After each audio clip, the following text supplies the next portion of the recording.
It's a lot. It's just a lot. So the access to justice is going to have problems. And I was talking with a friend who's a lawyer too, not in immigration law, but he was talking about using AI in his system. So I'm like, it's limited how much AI we can get in here because inevitably we got to talk to clients. We got to pull this information out of them.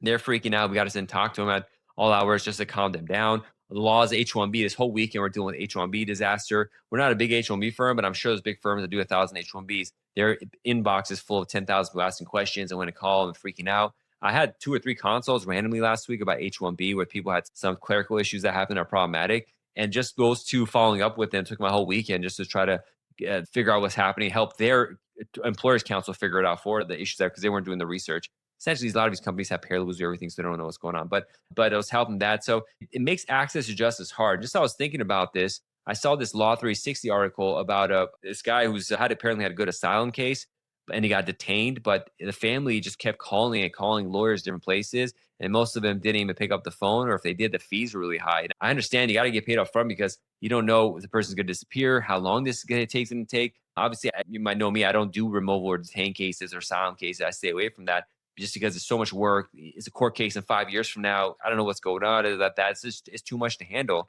But it really makes access to justice very difficult. And this story just paints the picture. And it really, I feel bad now when I tell people I don't do it because when they contact me because it just can't help. But the people who can't help, they're overwhelmed. There's only so many cases they could take. There's a mental and emotional toll that comes with it too. And it's the theme I've been talking about a lot in this show.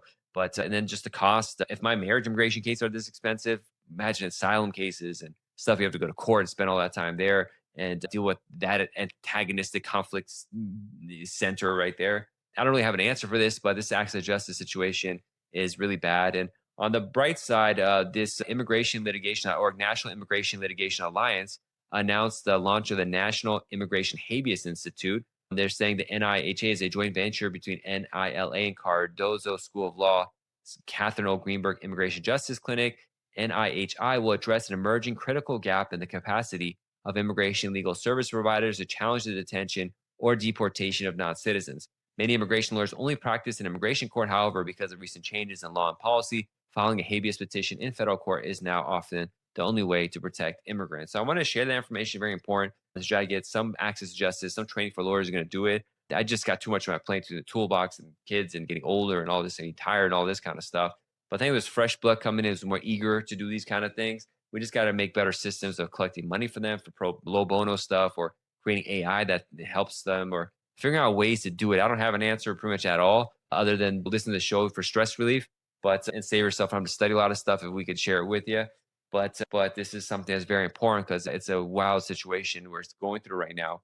And it's really debilitating. It's destroying the country for unnecessary reasons. Thankfully, the California doesn't get much right, unfortunately, in my opinion.